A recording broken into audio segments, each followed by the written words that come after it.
Boa noite, nossos irmãos lá de São Paulo, Carlos e Isabel, um abraço carinhoso. A nossa irmã Ângela lá de Santa Catarina. Nossa irmã Carmen, diretamente de onde, Carmen? Você está em Copacabana ou está na Ibetiba? Copacabana. Oh, um abraço para você, minha querida. Beijo para você também. Nosso irmão Edson. Boa Gente, essa é noite. Heloíde? Essa é Sou Heloíde? eu, sou Tá eu, eu passei na a treta aqui. pastor, máquina zero na Passei, cabeça. tirei a tinta. Tá todo mundo me estranhando. Tá todo mundo fazendo isso, né? Deixando branco, né? Tô vendo seu rosto um pouco branco. Que bom que seu genro saiu do hospital, né? Graças a Deus, Graças está a bem Deus. melhor, graças a Deus, e as preces de vocês. Muito obrigada, pessoal todo. Gratidão a Jesus, né?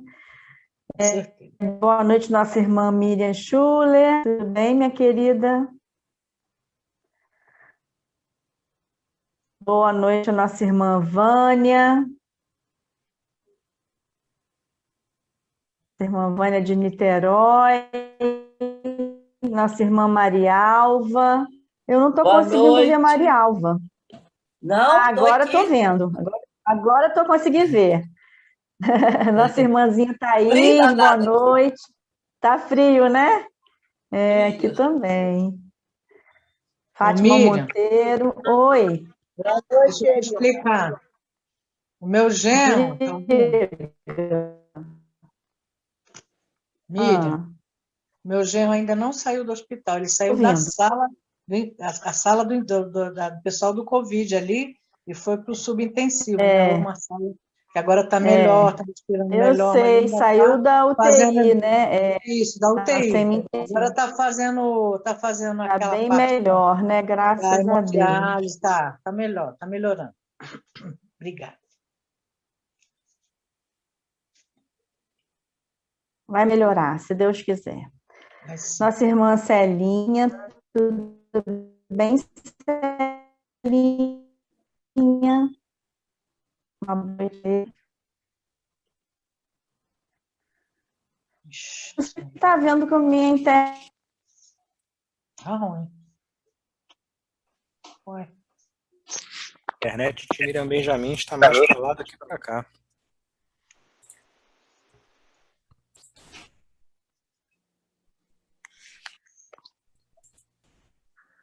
Tem algum problema aí, Gustavo?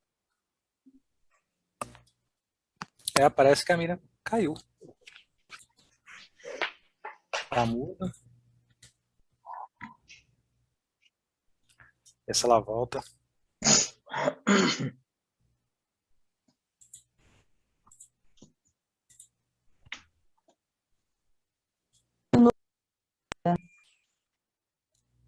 Voltou.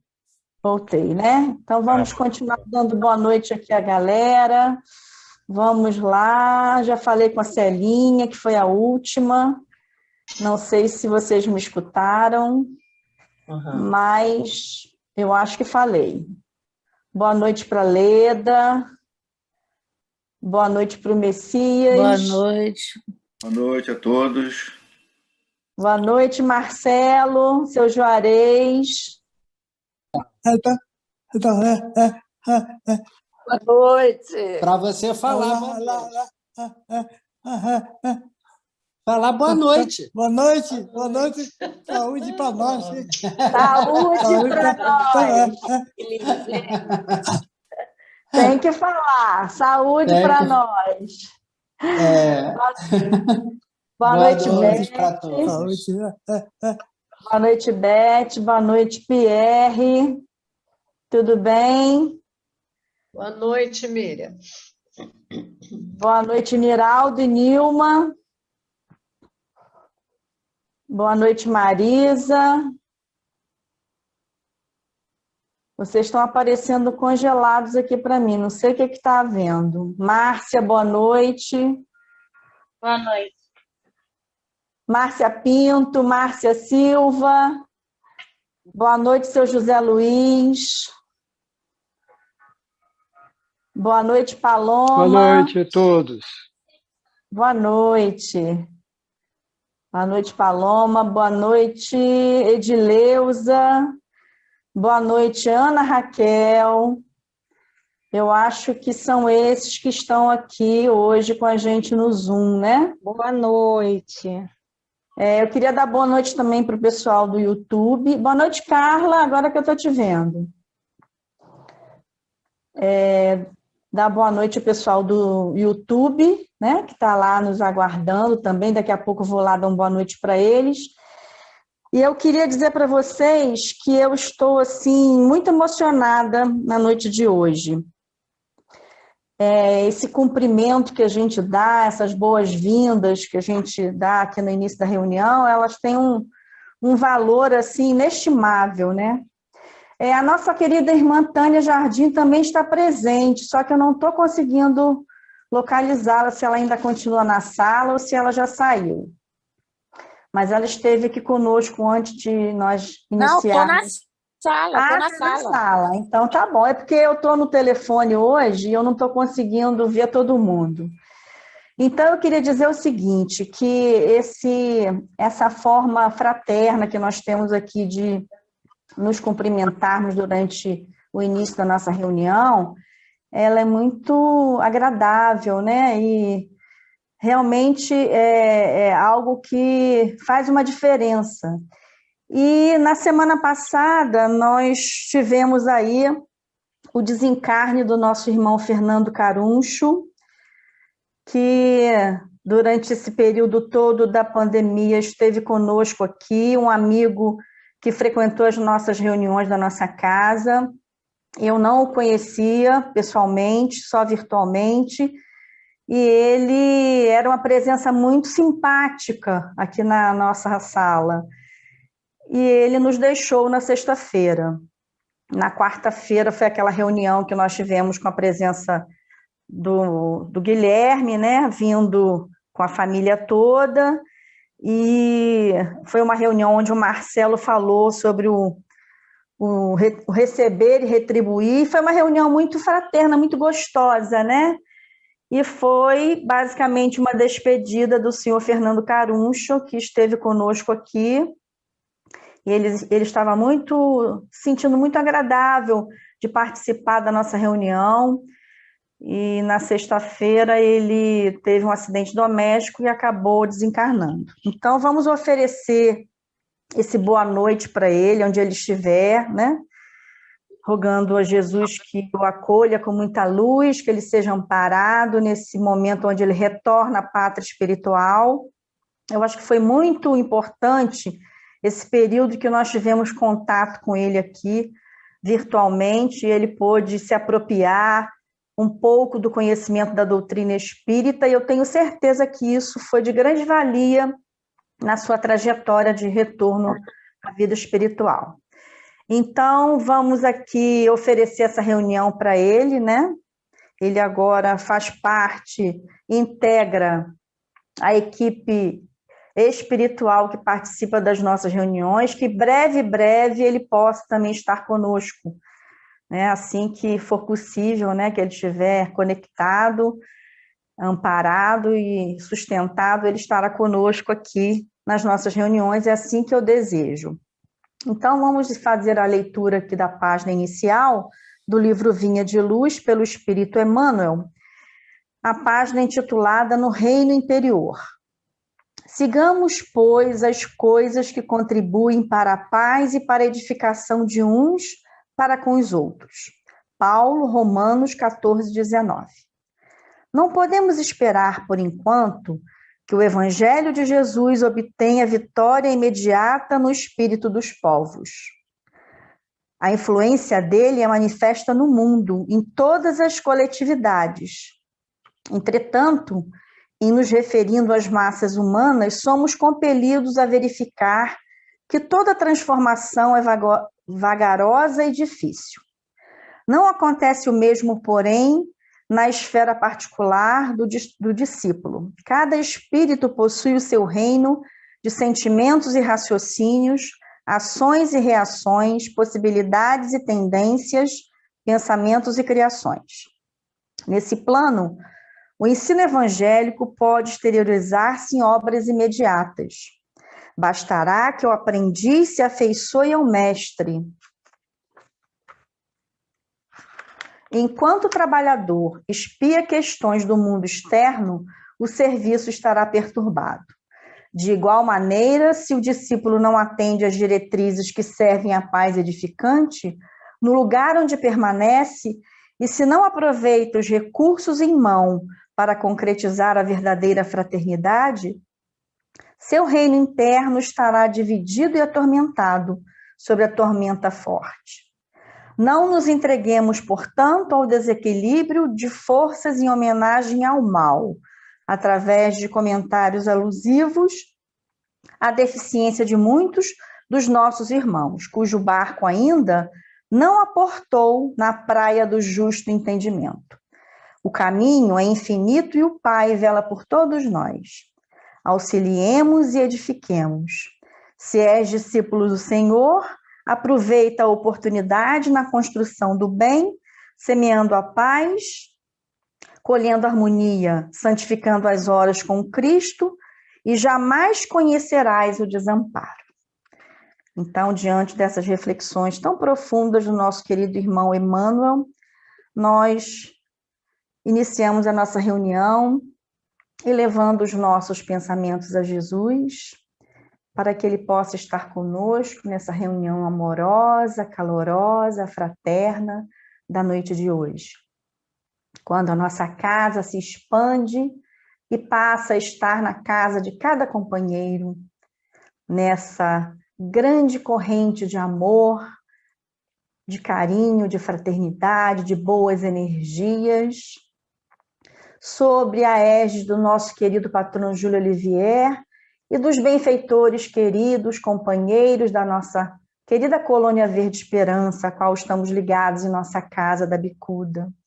Que possas, Senhor, nos abraçar, nos envolver, e nessa envolvência de paz, de amor, de misericórdia, possamos formar esse ambiente fraterno para que o nosso irmão Fernando Agarês possa vir aqui trazer as suas reflexões sobre um tema bastante pertinente para o nosso conhecimento. Que os nossos irmãos que se acham em sofrimento e dor, onde quer que se encontrem, seja nos hospitais, nos asilos, nos manicômios, nos presídios, nos lares, ao relento, enfim, Senhor, onde quer que haja alguém em dor e sofrimento, que a Tua presença amorosa se faça através desses benfeitores queridos que nos assistem, que nos orientam e que nos coordenam. E assim, Jesus querido, que a Tua paz que tanto desejamos possa nos fazer companhia hoje e sempre, e nesse período de reunião possamos ser envolvidos nessa vibração de amor e luz, e que a paz permaneça sempre em cada coração, em cada lar aqui presente. Graças te damos, Senhor, que assim seja. Então, passamos a palavra ao nosso irmão Fernando Agarês, que mora em Saquarema, que faz parte da UCEAV, mas que hoje é um grande trabalhador da nossa casa, né?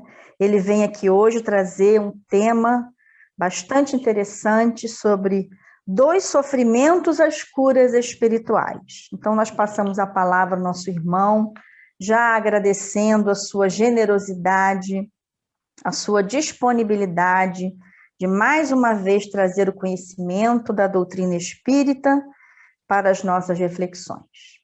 Passo a palavra, então, a você, meu irmão.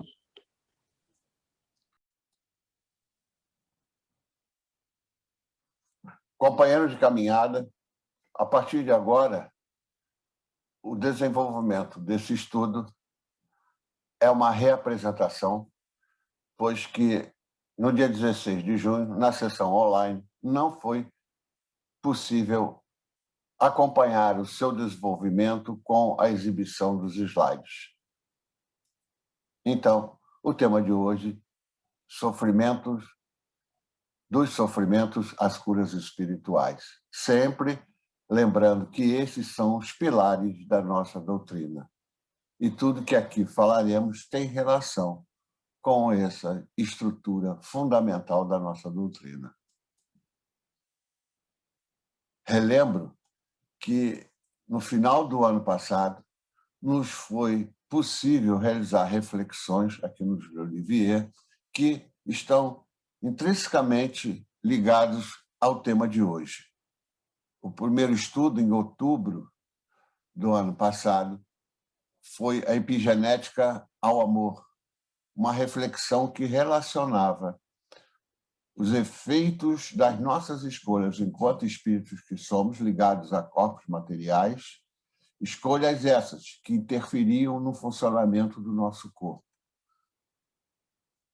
E, posteriormente, já em 2021, fizemos uma reflexão em que tentava mostrar como nós, espíritos encarnados ou desencarnados, criamos nossas realidades através de nossas escolhas e que tinha uma relação direta com o nosso grau de evolução. De formas que hoje nós prosseguimos falando dos sofrimentos espirituais, mas agora num contexto de curas. E, a posteriori, se nos for possibilitados, chegaremos ao final desse conjunto de reflexões falando que, a partir da cura, encontramos felicidade. Então, que curas serão essas? Antes, contextualizando a reflexão de hoje, iniciamos com uma mensagem do Espírito Emmanuel, Espírito de grande sabedoria, que, através da psicografia de Francisco Cândido Xavier, nos trouxe conhecimentos importantíssimos. Nessa mensagem, a 125, ela se inicia com uma asserção de Paulo numa carta ao povo de Colossa, uma cidade situada onde hoje é a Turquia, que nem mais existe, só existem resquícios dessa cidade. Diz assim: a palavra do Cristo habite em vós, ricamente. Qual o grande significado? Emmanuel nos explica. Dizes confiar no poder do Cristo, mas se o dia aparece em cores contrárias à tua expectativa, demonstra deplorável indigência de fé na inconformação. A palavra do Cristo não nos convida a marchar na fraqueza ou na lamentação, como se fôssemos tutelados da ignorância. Segundo a conceituação iluminada de Paulo, Boa Nova, ou seja, o Evangelho, deve irradiar-se de nossa vida, habitando a nossa alma, espíritos encarnados, ricamente, abundantemente. Então, o que falaremos a partir de agora se relaciona com esse chamamento de Paulo. Mas quando se fala em cura espiritual, temos que ter cuidados. Por quê? É comum existir uma relação mística com esses processos de cura espiritual. Quer dizer, misticismo é quando nós temos uma prática que supomos uma relação direta e íntima com Deus. Ora, se nós somos espíritos inferiores e os espíritos superiores já nos disseram, nós não temos possibilidade de entender tudo. E, certamente, Deus não é um velho barbudo, como está pintado lá naquela capela do Vaticano, a Capela Sistina, que hordas e hordas de turistas visitam, fotografam, mas Deus que nos é dado saber, é a inteligência suprema, causa primária de tudo. E há de se destacar que a primeira questão do Livro dos Espíritos, você está se recordando? A questão número 1, ela não se inicia assim, como é Deus? O que é Deus? Se inicia com uma relativização. Inicia-se assim: que é Deus? causa primária de todas as coisas. A inteligência suprema, né? A causa primária de todas as coisas. Outro aspecto que nós temos que tomar cuidado são com os mistérios, como em muitas religiões, né? São religiões ou seitas que possuem, consideram arcanos. Arcanos são coisas escondidas, enigmáticas, né? Então, em religiões todas que têm essas perspectivas ocultistas, nós temos que tomar cuidado. São conjuntos de crenças e práticas de natureza religiosa reveladas apenas a um grupo, os chamados iniciados, né? Isso vem desde as religiões antigas, né? Mas nós, espíritas, temos que relembrar o que está no Evangelho de Marcos, capítulo 4, versículo 22. Porque não há nada oculto senão para ser revelado e nada escondido senão para ser trazido à luz. Tudo tem seu tempo. Vai depender do nosso progresso. Cada vez mais progredindo, mais teremos possibilidade de saber coisas novas. Os espíritos sabem tudo, tudo podem, e aí eu vou resgatar uma questão que tem lá no Livro dos Espíritos que apresentei no último estudo aqui colocado, né? Saibamos que nós estamos num mundo de provas e expiações. Lá na questão 238, diz assim, pergunta Kardec aos espíritos: são ilimitadas as percepções e os conhecimentos dos espíritos? Enfim, eles sabem tudo? A resposta: quanto mais se aproximam da perfeição, tanto mais sabem. Se são espíritos superiores, sabem muito.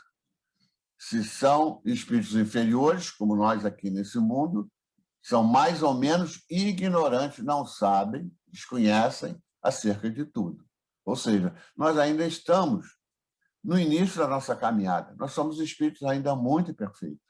Consequentemente, estamos longe de saber tudo. Mas, às vezes, a gente pensa que sabe tudo, né? Bem, a grande balança evolutiva, ela trabalha na seguinte dinâmica. Nós somos espíritos, ou seja, seres inteligentes do universo, que já tivemos muitas vidas, então nós temos muitas memórias e tudo que nós pensamos está guardadinho de forma energética em vórtex energéticos em nosso perispírito. E o nosso perispírito, ele está ligado, como os espíritos disseram a Kardec, com o âmago do nosso corpo material. E a essência do corpo material é uma estrutura, uma substância que, se não existisse, não existiria a reprodução, porque é uma substância que é capaz de se autoduplicar. É o ácido desoxirribonucleico, mais conhecido como DNA, está muito em voga aí por causa da pandemia, né? E o DNA, que controla o funcionamento da célula, dizendo o que a célula vai formar para a sua constituição e para o seu funcionamento, né? Essas células se reúnem em tecidos, em órgãos que constituem os nossos 5 sentidos, através dos quais nossos corpos físicos, nossos corpos materiais experienciam na matéria. E essa ligação com a matéria, ela é extremamente intensa, forte. E por quê? Porque nós estamos aqui para aprendermos experienciando na matéria. Então, a relação, ela é intrinsecamente entre o DNA e o perispírito. E uma outra explicação um pouco mais detalhada nos é dada pelo Carl Jung, aquele psiquiatra suíço, né, que coloca que nós vivenciamos experiências a cada momento de nossa vida. Mas nós temos uma área, que ele chama de inconsciente, né, onde nós vamos guardando essas experiências que nós vivemos. Então, vamos acrescentando os novos conteúdos. Alguns conteúdos que nós vivenciamos a nível consciente, nós esquecemos, mas fica guardado no inconsciente. Aquelas experiências que nós não gostamos, muito até nos prejudica, inclusive no corpo físico, nós mostramos aqui no estudo da epigenética, nós guardamos também nessa área do inconsciente. E, a cada momento, nós estamos nessa dinâmica de enviar conteúdos que nós experienciamos para o inconsciente e do inconsciente também vão descendo esses conteúdos, esquecidos ou não esquecidos, indesejados ou desejados. Tá? E assim nós vamos aprendendo, progredindo. Ou seja, o que ele chamou dessa área de inconsciente e consciente, nós podemos reduzir ao perispírito. Tudo que nós fazemos está guardadinho no perispírito. Tem coisas que nós estão guardadas no nosso perispírito de milhares de experiências anteriores e que nós, por algum estímulo a nível consciencial, nós extraímos do perispírito e passa para aquela vivência concreta daquele momento. Enfim, nós temos um planejamento encarnatório, nós temos um rumo. Mas esse rumo ele não é deterministicamente completo. Nós podemos interferir nesse planejamento encarnatório quando encarnado já, quando da consecução dessa encarnação. E as doenças e os sofrimentos eles têm uma relação direta com a consecução do nosso planejamento encarnatório. Então, vamos ver como se dá em termos gerais. Vamos situar os primeiros encarnados. Nós estamos doentes, temos uma doença física e mental. Em geral, nós não gostamos de sofrer. Excepcionalmente, em alguns casos, isso acontece, que foge ao escopo de estudo aqui agora. Mas todos nós, quando estamos doentes, físico ou mentalmente, nós temos uma ânsia de cura. E nessa grande ânsia de cura, porque nós estamos profundamente ligados numa vivência material, né? E às vezes nos faltando conhecimento, nós somos presa fáceis. Nós cometemos equívocos, aceitando discursos mentirosos, falaciosos, somos submetidos à ação de charlatães, né? Com práticas que não funcionam no nosso corpo, práticas inócuas, né? E que podem prejudicar, causando outros malefícios aos nossos corpos físico e mental, né? Sobretudo com práticas místicas. De certa maneira, você já deve estar pensando no que está acontecendo no mundo atualmente, né? E essas colocações que eu acabo de fazer estão bem claras para nós, né? Tenhamos clareza que nós estamos num périplo, num processo de transformação. Criados simples e ignorantes, nós já passamos, tivemos vivência enquanto princípios espirituais, que fomos um dia, né, sem a capacidade de raciocinar, encarnamos em vários corpos, desde os corpos inertes aos seres orgânicos, passando por uma cadeia imensa. E estamos hoje ocupando um corpus que é fruto de um processo criativo no mundo espiritual que nós não temos ideia do tamanho, né? E temos esses corpos constituídos por cerca de 10 trilhões de células funcionando harmonicamente, nos possibilitando experienciarmos a cada dia, a cada momento, aqui nesse mundo, nesse belo mundo de provas e expiações. Um mundo, sobretudo, de aprendizado. E se você quiser se aprofundar um pouco mais nesses detalhes, leia, ou melhor ainda, estude o livro A Gênese, né? Onde fala dos milagres, as previsões, segundo o Espiritismo, sobretudo na parte final. Né? Mas nós, então, aqui nesse mundo, estamos ligados a um corpo que está funcionando. Nele ocorre, nesse momento em que vocês estão ouvindo e assistindo, existe um conjunto de transformações ocorrendo em cada célula do seu corpo, permitindo que você possa ter essa relação com o mundo concreto. É o que nós chamamos de metabolismo. Metabolismo orgânico é o conjunto de transformações que ocorre a cada momento, em cada célula do nosso corpo e ao longo de toda a nossa encarnação.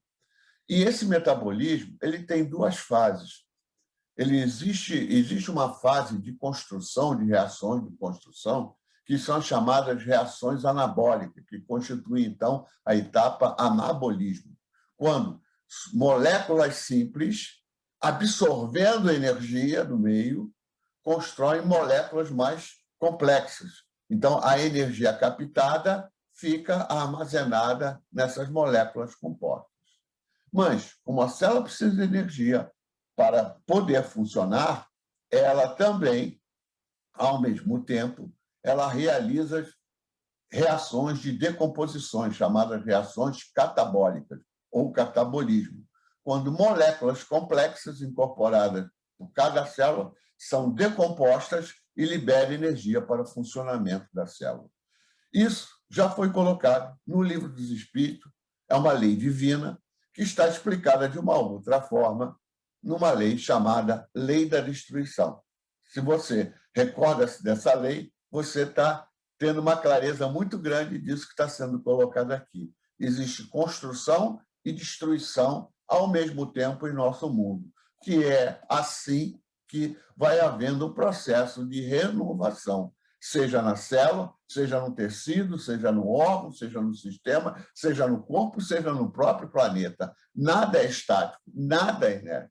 Não vamos jamais ficar parados, porque o exemplo que a vida nos dá é um exemplo de ação, de escolha, de exercício, de práticas novas, de construção, de crescimento.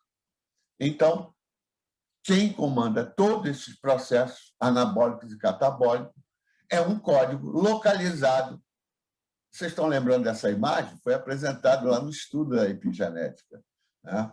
Então, está ali a célula ovo, que nos deu origem, uma célula só, formada a partir da união do espermatozoide do nosso pai com o óvulo da nossa mãe.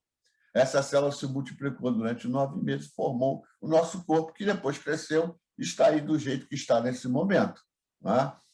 Então, cada corpo desse, né, com suas células, tem lá no interior 46 filamentos desses cromossomas, cada cromossomo desse constituído por DNA, pelo ácido desoxirribonucleico, que possuem códigos, que nós chamamos de genes, que se expressam e realizam todas essas transformações a cada momento de nossa vida. Não existe um acaso, existe um controle. E esse controle vem do DNA das células.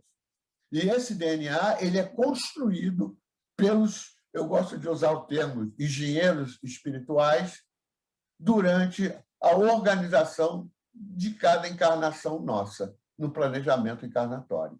Então, durante toda a nossa vida, toda essa nossa encarnação, essas reações variam de intensidade, as reações anabólicas e catabólicas. Então, façamos aqui uma comparação. Durante a infância, o que está em azul aqui, nesse disco, seriam as reações anabólicas. E o que está em cinza seriam as reações catabólicas, do catabolismo, né? São as reações anabólicas de construção, as catabólicas de destruição. Durante a infância e a juventude, as reações anabólicas se dão em muito maior intensidade do que as reações catabólicas. Por isso que nós crescemos, vamos aumentando a nossa massa corporal, né? Então, a velocidade de crescimento dos nossos corpos é muito maior do que na infância e na juventude, é muito maior que na maturidade e na senilidade, né? Na maturidade, as reações se equilibram, tanto de anabolismo quanto de catabolismo. E aí começa, isso já, na verdade, já com uns 30 anos, 20 e poucos anos, isso tem uma variação de indivíduo para indivíduo, então começam os processos de senectude. O que vai caracterizar a senectude, o envelhecimento? É quando as reações de destruição, as reações catabólicas, superam em intensidade as reações de construção, né? E aí os nossos corpos vão sofrendo essas transformações. Eu, que já estou com 73 anos, vocês imaginem, né? Já estou cheio de ruga, os ossos já não comportam, não absorvem tanto cálcio, enfim, os cabelos vão ficando brancos, a gente não enxerga direitinho, né? Então, faz parte de um processo, né? Agora, há de se colocar que, às vezes, isso não é uma coisa 100%. Às vezes, na juventude, e aí as explicações mudam de plano, pode acontecer do catabolismo, de repente, se transformar num processo muito mais intenso que o anabolismo. E a senectude. Alguns indivíduos, às vezes, têm esse processo de aumento do catabolismo muito lento. As pessoas têm um corpo funcionando durante muito tempo acima da média normal dos corpos materiais aqui na Terra, né? E tem uma sobrevida muito grande, uma encarnação prolongada, né? Interessante isso. E a explicação, né, parte para um outro plano, da variação desses processos. Tenhamos em mente que tudo que acontece no corpo material está relacionado também com nos espíritos que somos, né? Pois que o ADN está ligado diretamente ao perispírito, ou melhor dizendo, o perispírito está ligado no DNA. Então, é assim que nós estamos ligados a esses corpos materiais, intrinsecamente, muito fortemente. É DNA a perispírito. É importante a gente frisar bem isso. Então, os sofrimentos, pois que a matéria não sente dor, né? A matéria, os espíritos não colocam muito claramente isso, tá? Os sofrimentos estão a nível espiritual. E aí eu coloco para vocês com certeza absoluta que, se não a totalidade, a grandíssima maioria das doenças, né, está em causas espirituais. Então, os sofrimentos advindos de doenças, né, físicas ou mentais, elas resultam das relações dinâmicas entre o espírito e o corpo material. Fazendo uma síntese, criados simples e ignorantes, sem nada saber, nós estamos evoluindo, né, nos transformando a cada encarnação que vivenciamos, e já temos muitas, mas ainda assim somos espíritos inferiores. O nosso périplo ainda precisa de muitas outras encarnações, como os espíritos nos disseram. Nós estamos num mundo criado a partir de um princípio material criado por nosso Pai, que é o mundo atual, a Terra, um planeta de provas e expiações. E quando falo em expiações, eu gosto sempre de dizer que expiação, para mim, é reaprender, aprender novamente. Aprender aquilo, na verdade, que nós não aprendemos. Não é? Expiação não é castigo, como as religiões heterônimas colocam. A expiação é um aprendizado que deixamos de escolher em determinado momento o que não conseguimos fazer por nossas imperfeições. Então, a cada encarnação, nós aprendemos coisas, criamos virtudes, sobretudo morais, mas também virtudes intelectuais, mas, por nossos equívocos, contraímos débitos, que vai demandar, em algum momento, reparações, aprendizados concretos, reais. Mas, à medida que nós progredimos a cada encarnação, os débitos vão diminuindo e as virtudes vão aumentando, até nós sermos completamente virtuosos, como o nosso irmão Jesus. Então, os espíritos estão encarnados aqui nesse planeta, ou seja, nós, né, os encarnados dessa reunião de hoje, não somos iguais, apesar de sermos todos inferiores. Por quê? Porque cada um de nós está num caminhar, tem mais vivências, mais encarnações do que o outro, ou pode aprender mais rapidamente do que o outro, não é? Experienciando sempre na matéria. Então, nós vamos viver momentos felizes, mas vamos ter, às vezes, sofrimentos, momentos menos felizes, que podem ter várias causas, e uma delas são as doenças, não é? Que nos causam ansiedade, nos causam tristeza. Mas faz parte do processo de aprendizado, não é? Então, através do exercício do nosso livre-arbítrio, nós é que escolhemos o nosso caminhar, ninguém tem que impor a nós escolhas, nós não devemos deixar ninguém escolher por nós, porque nós vamos desperdiçar nossa encarnação a cada momento de nossas vidas, fazendo escolhas. Se elas contrariam as leis divinas, através dos nossos equívocos ou dos nossos excessos, né, nós vamos contrair os débitos, as dívidas, né? Vamos ter que fazer um novo aprendizado. uma nova experienciação na matéria. E assim vamos caminhando e cada vez nos depurando mais.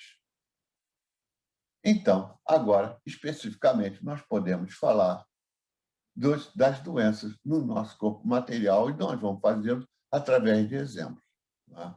Então, mais uma vez, eu insisto com isso, nós estamos aqui para realizar uma programação organizada quando nós estávamos na erraticidade. Vamos dar exemplo, então, de um acontecimento no nosso corpo físico que pode acontecer e que é causa de doença. Está aí à sua esquerda um quadrinho que eu apresentei quando falamos da epigenética aqui lá em outubro do ano passado. Aqui à sua esquerda existe um quadro com um monte de macarrãozinhos pretinhos, né? Umas cobrinhas pretinhas, que são os cromossomas. Vejam que isso aí é uma célula humana que foi coletada de um indivíduo do sexo masculino, porque eu sei que é masculino, porque ele tem um cromossoma sexual masculino aqui embaixo, o Y, lembra? Então, essas células tiveram seus cromossomas retirados, fotografados e organizados. Veja que eles são iguais 2 a 2. Se você contar aí, vão ser 46, que é o número característico da espécie humana. Cada cromossoma desse, então, de cada par desse, um veio pelo espermatozoide e o outro veio pelo óvulo, né? Desse parzinho aqui, ó. Um veio do óvulo, outro do espermatozoide, ou vice-versa. Tá? E existe um par, no par 17, né? Cujo ADN, que está aqui graficamente representado, né? Didaticamente representado, com os códigos que o constituem numerados, está vendo? Cromossomos são genes. O gene é um pedaço do ADN que constitui o cromossoma e que vai formar proteína no nosso corpo. Nesse par 17, existe um gene, que é o gene mais estudado, provavelmente, hoje em dia. Tá? É o gene que forma uma proteína de tumor, que chama TP53. É o nome dessa proteína. Tá? E formado por esse gene chamado TP53. Então, vou representar isso de outra maneira, num quadro que o pessoal tem comentado muito isso aí com a questão, está nos facilitando fazer esse tipo de estudo, né? Porque são exemplos bem concretos, bem reais para nós agora, com o caso do estudo do ADN do vírus. Não é? Isso que está aí, minha gente, que você está olhando e pensando que é um colarzinho de miçangas, pô, Fernando, você comprou isso lá no mercado de Salvador? Não. Isso aí, minha gente, é a representação do sequenciamento genético. Nós temos cerca de 20 mil genes, e esses 20 mil genes é responsável pelo esse corpo que nós temos nesse momento funcionando desse jeito. Cada corzinha dessa que nós estamos vendo aqui representa uma quantidade de energia, né? E cada corpinho desse tem uma frequência, né? E uma amplitude característica. Amplitude e frequências vibratórias, características. A energia é uma quantidade de energia. Veja, você tem vários azul clarinhos, né? Vários azul mais vermelho, laranja, amarelo, várias cores. Cada cor dessa é um tipo. Mas veja que as coresinhas não são todas do mesmo tamanho. Um não é igual ao outro. Então, o gene, ele assim, são quantidades de energia que vão ser responsáveis pela formação das proteínas que vão das características da célula. Então, esse gene TP53, você tem na tua célula, ele é responsável pelo funcionamento das células. Às vezes, e a ciência fragmentária do homem não sabe explicar por quê, ainda não foi possibilitado ainda saber, mas, num determinado momento, os espíritos vão tirar o véu disso, então o homem vai descobrir esse conhecimento. Né? Esse gene, às vezes, ele se modifica e provoca naquele corpo material onde houve essa mutação, essa modificação, tumores. Esse gene é responsável por mais de 50 tipos de tumores. Por isso que ele é muito estudado. Né? Câncer de bexiga, cérebro, mama, útero, colo, esôfago, enfim. Agora, você pode apanhar um indivíduo, podem ser gêmeos univitelinos, gêmeos idênticos, mas que num deles tem o gene modificado e no outro não. Puxa, os corpos são parecidos, mas esse aqui deu um efeito, deu uma doença, nesse aqui não deu. Por que será que não deu? Vocês já estão percebendo de onde vem essa explicação, né? Os códigos genéticos, nós explicamos isso com detalhe no estudo da epigenética. Se você tiver interesse, hoje é possível aqui no Júlio Olivier você ir lá no YouTube procurar o vídeo e assistir o estudo do companheiro, né? Então, lá no estudo da epigenética, nós explicamos que os genes, às vezes, não se expressam durante a vida. A maioria dos genes, eles funcionam assim. Em algum momento da vida, eles se expressam, mas ele pode ser inativado, ele pode ser ativado e acelerado, ele pode ser reduzido. Existem fatores que hoje a ciência já sabe, externos à célula, externos ao organismo, que fazem isso, ativar ou desativar o gene, acelerar ou desacelerar o funcionamento do gene. E o que esses fatores epigenéticos, esses fatores além dos genes, esses fatores do meio ambiente, seja ele material ou espiritual, como é que atua isso? Como é que a gente pode explicar isso? Esse gene atuar nesse indivíduo e não atuar naquele ali, da mesma parentela genética. As explicações vêm de outras dimensões, né? O Jung chamava isso, o Jung era um espiritualista, né? Não era espírita, mas ele era espiritualista. Vem de resíduos arcaicos, que nós chamamos resíduos de encarnações passadas. São coisas que estão no nosso perispírito e que estão envolvidos na programação dessa nossa encarnação isso acontecer, não é? Então, é fruto, às vezes, de escolhas que nós fizemos, né? Escolhas e ações que nós cometemos, e nessa encarnação, pode ser dessa encarnação, se escolheu alguma coisa agora e que provocou a expressão daquele gene com aquele efeito, que pode ser uma doença. Mas também pode ser o quê? De vidas passadas. Então, nós escolhemos. Nós escolhemos. Então, as coisas que estão acontecendo conosco é fruto de nossas escolhas. Então, nós podemos estar nessa encarnação sofrendo isto por causa dessa escolha que eu fiz, conscientemente ou inconscientemente, né? Ou pode ser de vidas passadas que nós precisamos aprender, então nós estamos repetindo a aula, estamos repetindo uma encarnação com esse evento para que nós possamos progredir, depurar o nosso espírito. Nesse livro, eu gosto sempre de estar sugerindo o livro, do professor Carlos Toledo Rizzini. Carlos Toledo Rizzini foi um médico que, no final da vida, se dedicou inteiramente à doutrina espírita. O irmão dele teve uma vivência muito forte, foi um jornalista também, o Jorge Rizzini, com o Chico Xavier. O Carlos Toledo Rizzini escreveu alguns livros. Inclusive, ele é conhecido no exterior, porque ele tem livros escritos sobre plantas medicinais, um livro importantíssimo a nível internacional, mas eu acho que o maior valor dele está enquanto trabalhador tarefeiro espírita. Nesse livro, Evolução para o Terceiro Milênio, ou seja, ele escreveu isso no século passado, né, Evolução para o século XXI, que é um tratado psíquico para o homem dos tempos de agora. Então, fica aqui a sugestão. Ele lá coloca que as encarnações podem ser de 3 tipos: livre, proposta e compulsória. As reencarnações livres são aquelas realizadas pelos espíritos superiores. No caso de Jesus, na verdade, ele programa a missão dele, né? Então, ele que organiza, o espírito é que organiza. São os espíritos missionários. A reencarnação proposta é aquela que o espírito, tendo um certo grau de evolução, ele, juntamente com espíritos amigos, espíritos que organizam reencarnações, ele participa da organização das linhas gerais daquela encarnação.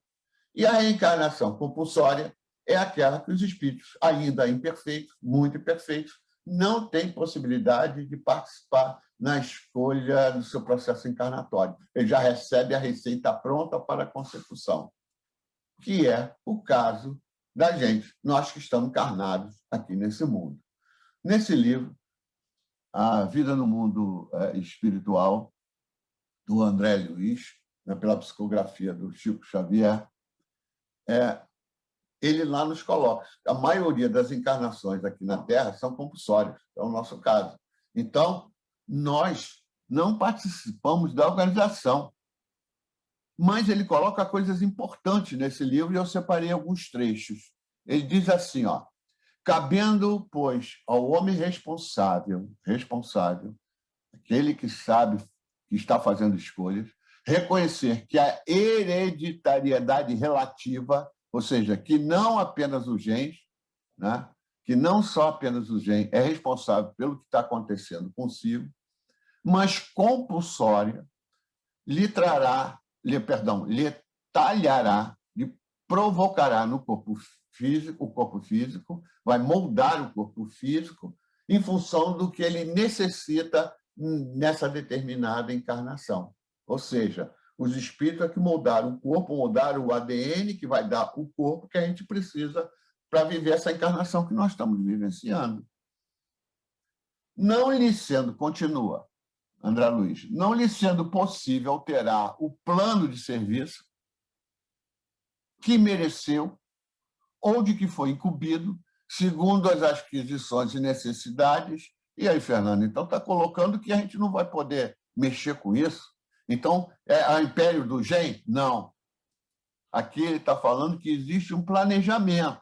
Mas vamos ver a colocação seguinte. Mas pode, pela própria conduta, feliz ou infeliz, que é fruto das escolhas, acentuar ou esbater ou atenuar, diminuir a coloração dos programas que lhe indicam a rota, através dos biófos ou unidade de forças psicossomáticas. Esses termos nem assim na ciência, bióforo é um termo do pesquisador alemão, nem se usa mais. Isso, na verdade, quer dizer o quê? A nossa força mental, força perispiritual, força nossa espiritual, né? Então, através da nossa força espiritual, né, nós vamos interferir nas células. Então, vai acontecer determinadas coisas, pelas nossas escolhas, nós bloqueamos aquilo que estava programado a acontecer e podemos, às vezes, minimizar ou mesmo evitar uma doença. Ou seja, ele está colocando que o planejamento encarnatório ele pode sofrer modificação em função das nossas escolhas. Então, assim, projetando essas nossas escolhas sobre as células e, consequentemente, sobre o corpo,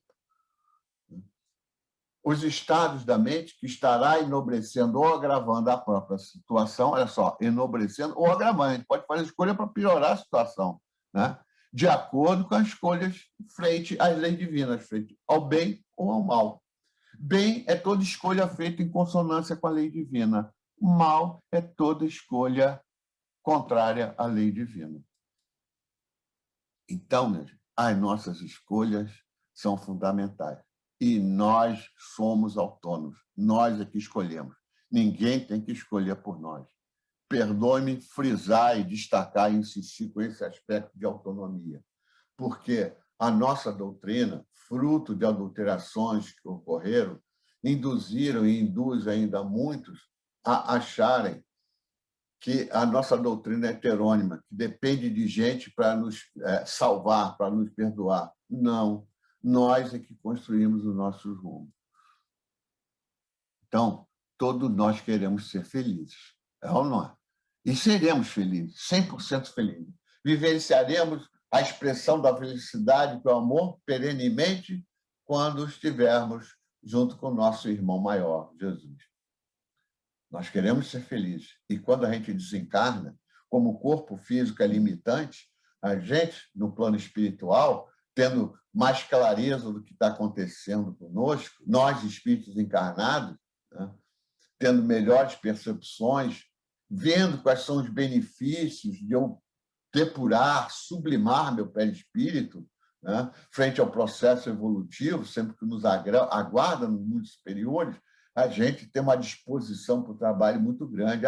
Eu quero fazer isso, eu quero fazer aquilo, e às vezes a gente escolhe tanta coisa, e por isso é que nós, espíritos inferiores, temos que ter ainda encarnações compulsórias, porque aí a gente pode, já pensou, a gente vai escolhendo muito, às vezes espíritos evoluindo, mais evoluído que nós, quando encarnam, eles vêm à falência, né? Então, os espíritos, na verdade, respondem a Kardec e dão uma explicação legal. Na pergunta 264, Kardec pergunta: que é o que dirige o espírito na escolha das provas que queira sofrer? Isso ele está escolhendo, né? ele escolhe de acordo com a natureza de suas faltas, as que o levem à expiação destas e a progredir mais depressa. Só que, às vezes, encarnado na matéria, vivendo intensamente na matéria, né, a gente muda o nosso rumo e faz escolhas equivocadas, né? E por que isso? Porque, eu já falei anteriormente, a nossa relação com a matéria é intensa, muito intensa, né? Então, o encarnado, acessando preponderantemente as sensações, pode mudar de rota. E se ele desistir, ele vai ter que repetir a prova. Aí o nosso anjo de guarda, meu Deus, como é que ele fez essa escolha? Estava programado, ele resolveu fazer isso. Isso acontece? Olha, nossos anjos de guarda nunca vão fazer isso. Né? Isso é uma brincadeira apenas para a gente fazer um recreiozinho. Né? O anjo de guarda não tem asa, nem vai interferir em nossas escolhas. Nós somos autônomos. Os nossos anjos de guarda, nossos espíritos amigos, muitos estão aqui nesse momento conosco, não é? Nos intuem. Não é? Nós que escolhemos, nós é que escolhemos. Nós é que colapsamos a possibilidade de uma coisa acontecer. Então, vamos ter que cair em recuperação. Vamos ter que aprender o que desperdiçamos em termos de possibilidade de aprendizado. Nessa ou noutra encarnação, às vezes nessa encarnação. Mas todo processo de recuperação envolve aflições. A primeira coisa que acontece no processo de expiação é o arrependimento. Mas você só vai ter arrependimento se você fizer um diagnóstico, ou seja, tem a ver com o nosso autoconhecimento. Puxa, cometeu um equívoco. E no Evangelho há uma explicação para esse tipo de comportamento. Lá no capítulo 5, Bem-aventurados aflitos. Causas atuais das aflições, itens 4 e 5. Diz assim no item 4. De duas espécies são as vicissitudes da vida. Umas têm sua causa na vida presente, outras fora desta vida. Remontem passo a passo a origem dos males que os torturam e verifique se, na maioria das vezes, não poderíamos ter dito assim, se eu houvesse feito ou deixado de fazer tal coisa, não estaria em semelhante condição agora. Quando a gente coloca isso, significa dizer que nós temos consciência dos nossos equívocos. Nós nos arrependemos. A partir do arrependimento, nós construímos um novo caminho. O que nós já fizemos, nós não mudamos. Aquilo existe. Foram pensamentos e ações que nós tivemos nessa e noutras vidas. Aquilo está lá. Mas daqui para frente, nós podemos mudar. Mas, para isso, primeiro nós temos que ter consciência, arrepender-se e escolher um novo caminho. Ninguém é escravo de suas escolhas. Ou seja, a mola mestre da transformação é o autoconhecimento. O que nós não podemos é ficar assim, meu Deus, eu sou infeliz, eu só faço coisa errada, né? Céus, vida, que azar. Azar não existe, existem escolhas equivocadas, não é isso? Então, é assim o processo. A situação atual, eu avalio que não está legal, estou fazendo escolha errada. O que eu quero fazer? Eu quero ter essa situação, a situação desejada. A partir desse diagnóstico, o que eu tenho que fazer para sair dessa situação atual e chegar na situação desejada? Ele continua, então. Os males dessa natureza, tais como falta de cuidado, desleixo, negligência, deixar para depois, ou seja, inércia, né? Ficar esperando que as coisas aconteçam, ou que alguém te salve, né? Das tuas vicissitudes, que não vai acontecer. Somos nós que nos salvamos, se quisermos usar essa palavra, né? Então, os males dessa natureza fornecem, sem dúvida, um notável contingente ao cômputo das vicissitudes da vida. O homem vai evitar esses sofrimentos na medida que ele progride, trabalhando para isso, para se melhorar, moral e intelectualmente. É sabendo né? Construindo novos valores, construindo virtudes, nós vamos progredir.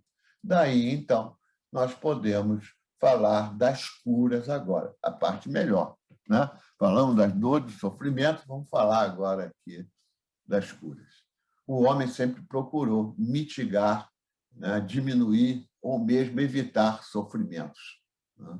E de várias maneiras. Como nós progredimos, a coisa é passo a passo, né? No início, os processos de cura que nós procuramos aqui no mundo material, né, com os conhecimentos daquele estágio planetário, né, vão variar muito.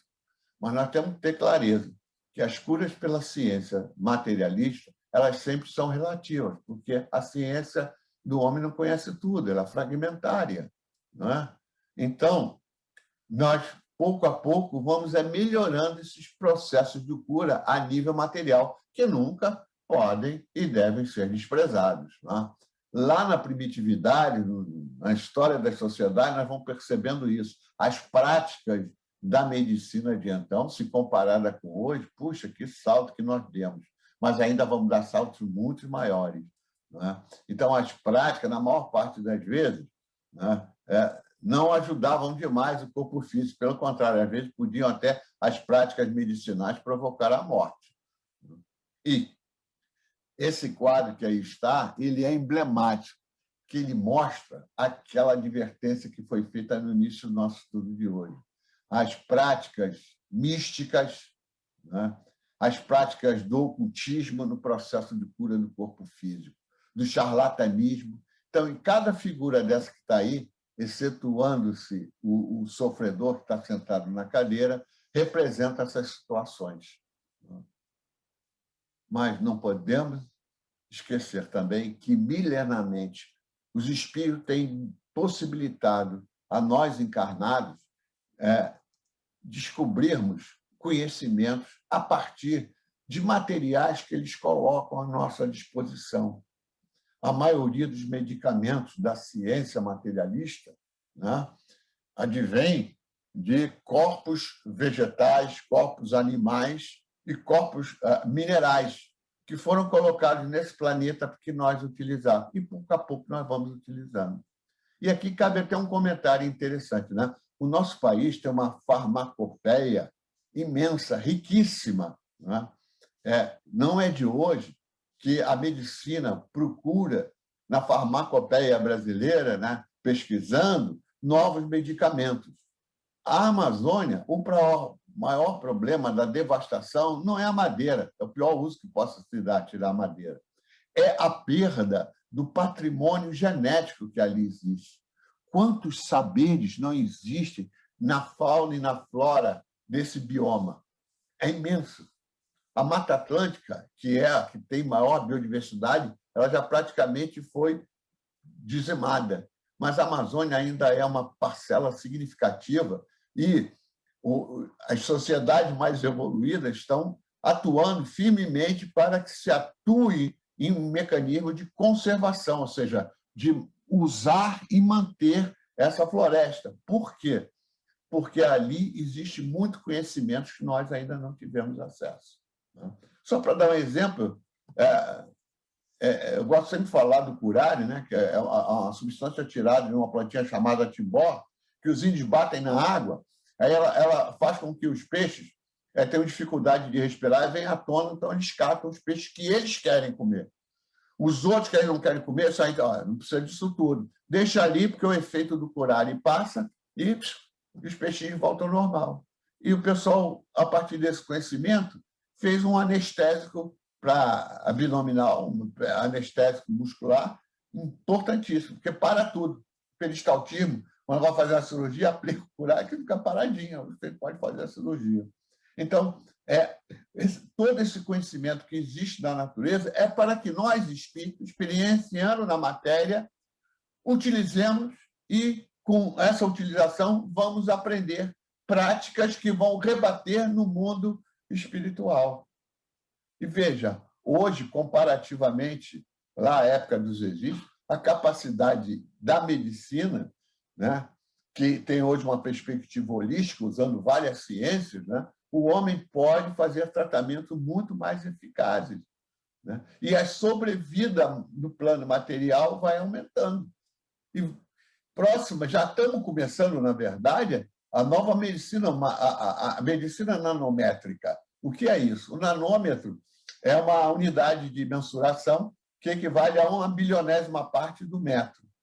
De forma que, com essa medicina nanométrica, né, a gente vai poder usar equipamentos que vão atuar especificamente onde existe um foco da doença. Porque hoje, às vezes, a gente atua de forma genérica, seja, por exemplo, num tratamento de câncer, seja por uma atuação química ou uma atuação física, provoca-se efeitos colaterais muito grandes, né? Às vezes, um tratamento desse prejudica profundamente o corpo físico, né? Mas tem que ser feito. É a única escolha possível no momento. Tá? Mas, com a nova medicina, vai haver um passo muito grande em termos de tratamento dos corpos físicos. E já está se esboçando a medicina a nível cromossomial, a nível genético. Vamos fazer maravilhas. Eu não vou estar aqui nessa encarnação, mais, com certeza, mas vai ser, muitos aí poderão observar isso, né? A medicina genética. Enfim, podemos agora, então, falar a nível da ação espiritual, as curas espirituais. E aí nós vamos socorrer para falar da medicina das curas espirituais, daquilo que o livro dos médiuns nos ensina. Tá? Ora, nós falamos aqui O Médico de Jesus, né, que é um livro interessante. Eu esqueci de colocar aqui a capa do livro. Jesus foi um médico, o maior médico que esteve aqui nesse mundo. Né? Ele, por ser um espírito superior, ele manipula a energia nesse mundo com muita facilidade e provocava harmonizações em corpos desequilibrados com muita facilidade, seguramente. Né? E que, na época, né, por desconhecer as possibilidades quânticas da ação de Jesus, né, a turma chamava de isso é um mistério como ele faz, isso é um milagre. Né? Milagre não existe, nem mistérios. Né? Tudo um dia não vai ser possibilidade de fazer como Jesus fez e faz onde ele está. Nesse momento, muitos aqui, se não todos nós, estamos sendo tratados, harmonizados. Começamos a fazer isso quando a nossa irmã Miriam fez a prece inicial de forma mais intensamente. Bom, mas existem outros espíritos não tão evoluídos, pelo contrário, às vezes espíritos extremamente devedores, que encarnam com um planejamento encarnatório para ser ajudado, ajudando o próximo. São os chamados médiuns curadores. Nós conhecemos vários deles, né? E eu estou trazendo um exemplo aqui de um médium desse que ainda está encarnado, chama-se Hélio Barbosa de Souza, né? Que faz um trabalho muito bonito em Ribeirão Pires, no estado de São Paulo, no Centro Espírita Recanto de Luz, onde tem o Hospital de Socorro lá, Irmã Sheila.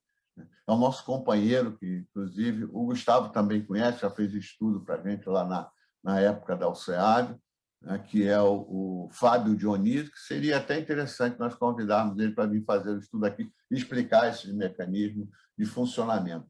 Mas se alguém, por exemplo, estiver interessado, aí embaixo, eu estou falando um pouco, demorando mais um pouquinho com esse slide, para quem estiver interessado, vê aí que existe uma página eletrônica, irmãsheila.org.br. Lá você consegue um questionário, você preenche e envia para eles, e há tratamentos à distância. Eu já indiquei isso para umas 3 pessoas e todas elas receberam o que é possível. Nem sempre, nesses tratamentos, a gente tem a cura que a gente quer, mas a gente recebe o que a gente precisa. Então, um tratamento espiritual, nem sempre aquela cura, você passa pela doença, mas ela, às vezes, frequentemente, ela é mitigada, reduz a intensidade, mas, sobretudo, você faz um tratamento do espírito. Não é? Enfim, fica aí uma possibilidade para algum companheiro. É importante a gente falar que, em todo processo de cura, feita pelos espíritos, ou no plano material, por um médico, né, a gente tem uma participação significativa no processo de autocura. Nós somos fundamentais. Se nós não quisermos, a cura, não seja no plano material, nem no espiritual, vai ocorrer, pois somos nós que escolhemos o nosso caminho. No capítulo 15 do Livro dos Médiuns, nos é explicado um pouco a respeito desses médicos curadores, que fazem uma medicina intuitiva. Diz assim: o médico curador, a mediunidade de cura, é um gênero de mediunidade que consiste principalmente no dom que certas pessoas encarnadas têm de curar pelo simples toque, pelo olhar, mesmo por um gesto, sem o concurso de qualquer medicação. Tem médico que é capaz de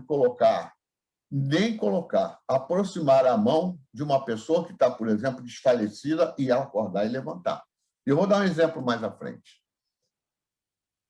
Esses médios que conseguem manipular energias, às vezes não é ele que está fazendo, é um espírito desencarnado que, através desse médio, faz esse processo. Então, eles têm aptidão porque eles se correlacionam com espíritos mais evoluídos que o utilizam para aquele processo de cura, desde que eles saibam conduzir-se convenientemente. Essa colocação é muito importante, porque aquele médium que não saiba se conduzir, ele perde essa mediunidade ou ele mesmo se perde pelas suas escolhas aqui no plano material. Nós conhecemos, todos nós aqui sabemos, de alguns desses médios que faliram.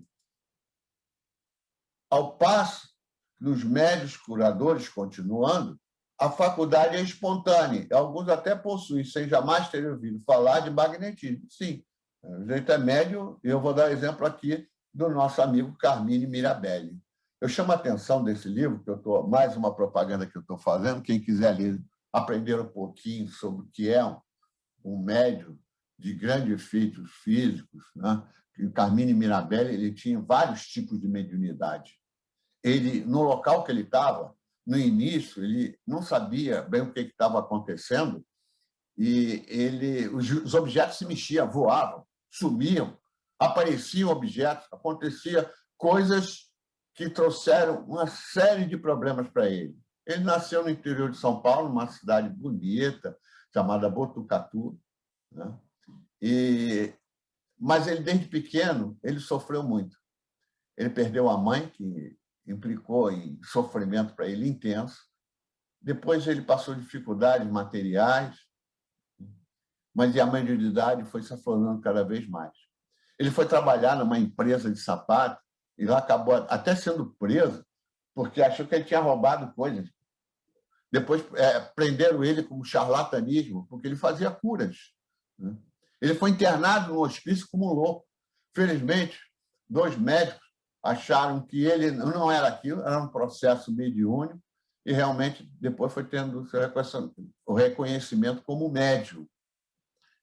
E ele morreu de forma trágica, como é comum, de certa maneira, acontecer com esses médiuns de grande atuação, né? Com muitos efeitos mediúnicos. Ele morreu atropelado na esquina de casa aos 63 anos. Esse livro, que foi escrito pelo nosso companheiro Palhano Júnior, trabalhou na UFJ, ele foi um farmacêutico que já desencarnou. Ele escolheu uma foto, se foi ele que escolheu uma foto emblemática. Eu já tive a oportunidade até de comentar com a Miriam o olhar desse médium. Olha o olhar dele, percebam. Esse médium aí, ele não está, ele está em outro lugar nesse momento dessa foto, né? É muito comum, vale a pena. Quem não tem muita vivência, né? Quem mesmo tem vivência não conhece a história do Carmine Mirabelli, né? Leia esse livro. Então, os médios curadores, na maioria, eles utilizam como um elemento fundamental nos processos que podem levar à cura de alguém é a prece. E várias vezes aqui é dito nos estudos disso, a importância da prece. A prece com elemento curativo, né? A prece pode curar. No item 31, do Laboratório do Mundo Invisível, diz assim: tanto quanto do espírito errante, a vontade é aquilo que nós falamos. Se você escolher que não vai se curar, você não vai se curar. Tá? Então, tanto quanto no mundo, quanto do espírito errante, a vontade é igualmente atributo do espírito encarnado. Nós temos que querer, e querer com atitude, com ações. O poder do magnetizador está na razão direta da força de vontade, inclusive do paciente. Podendo o espírito encarnado atuar sobre a matéria elementar, pode, do mesmo modo, mudar-lhe as propriedades. Jesus fazia isso com uma facilidade muito grande, mas para esses médios encarnados existe uma limitação. Assim se explica a faculdade de cura pelo contato ou pela imposição das mãos, faculdade que algumas pessoas possuem em grau mais ou menos elevado. Todos nós podemos curar. Todos nós podemos ser médicos de Jesus. As casas espíritas, nesse sentido, então, têm um papel importante, porque elas desenvolvem várias ações em processos de cura. Né? Cirurgias espirituais, aconselhamento espiritual, desobsessões, fluidoterapia, passe magnético, evangelização, água modificada energeticamente, que por tradição se usa esse termo, se bem que toda água é um fluido, né? Mas a água que nós temos como ingesta num culto no lar, ou em reunião, em qualquer lugar, inclusive na casa espírita, desde que estejamos reunidos em oração, é uma água que vai se modificando, porque os espíritos alteram a energização daqueles componentes, daqueles átomos que ali estão. Não é? Fatores que podem influenciar na cura da gente. Bom, uma coisa está clara que é a nossa vontade, né? Mas é preciso que se tenha um diagnóstico preciso daquilo que está acontecendo. O emprego da técnica de cura mais apropriada. O que deu fazer isso? A primeira coisa é a gente procurar um médico aqui no plano material. E depois procurar ajuda também no plano espiritual. Os espíritos sempre nos dão essa orientação, né? Poder das energias curadoras atuarem nos corpos espiritual e material sob o comando de dirigentes, médios e espíritos socorristas. Importante, o nosso papel enquanto pacientes. Mudanças para melhor que o doente consegue realizar nos sentimentos, pensamentos e ações, atitudes. Continuando, a renovação interior por parte dessa pessoa enferma é importantíssima, pois ela vai eliminar aqueles vórtices de infelicidade que está no seu perispírito, pela prática do amor, pela construção do bem de todos. Ou seja, caminhar em conformidade com as leis divinas. Nunca esquecendo, amar o Pai Criador e ao próximo como a nós mesmos. Essa é a grande lição. A consecução do planejamento encarnatório nessa encarnação. Ou seja, às vezes, como eu já falei ainda há pouco, você vai ter um determinado tipo de doença e que não vai conseguir a cura. Você pode ter uma melhora espiritual, você pode mitigar a doença, mas às vezes você tem que passar por aquele processo. Então, uma coisa é aquilo que a gente deseja, e outra é o que nós precisamos nesse processo de cura. A ação da misericórdia divina decorrente do aprendizado espiritual do enfermo. Ou seja, se nós, nessa encarnação, temos um planejamento, mas nossas ações aqui são tão boas, mudaram tanto em relação a determinados momentos de nossa história encarnatória, que a ação misericórdia faz com que determinada doença que estava planejada não acontecer. Então, a título de conclusão, minha gente, a compreensão das leis divinas e nosso aprimoramento moral e intelectual podem modificar a forma como estamos encarando essa e outros processos encarnatórios. Hoje, nós estamos colhendo o que plantamos, ainda mesmo nessa encarnação ou em outras encarnações anteriores. Vários processos contribuem para a nossa cura física e espiritual, seja da ciência material, seja da ciência espiritual. As coisas caminham junto, né? O espiritismo é uma ciência, né? Com uma dimensão religiosa, com uma dimensão filosófica. Então, Kardec nos diz isso lá na Gênesis, né? Explicitadamente. Então, a ciência material e a ciência espiritual, no fundo, vem a ser uma coisa só. A oração contribui relevantemente nos processos de redução, de diminuição, de mitigação, de cura dos corpos. Sofrimentos e curas têm relação direta com nossas escolhas. Então, se tem a ver com nossas escolhas, que saibamos nós fazer as escolhas do bem, não é não, meus irmãos? Para que a cada encarnação brilhe mais a nossa luz e nós possamos mais nos aproximar do nosso Pai Criador. Que assim seja. Muito obrigado. Fernando, Oi. não houve problema algum. Teve. A falta das imagens não perturbou em nada, não alterou nada. Você foi brilhante. O seu conteúdo foi apresentado. A gente agradece imensamente essa contribuição. Esse estudo foi assim muito profundo e complexo, né? A gente tem que ter um conhecimento espírita muito grande para poder acompanhar, mas eu fiquei ligadíssima aqui, apesar de você não ter conseguido liberar as imagens, mas foi assim, você estava entusiasmado, você estava vibrante, então foi maravilhoso.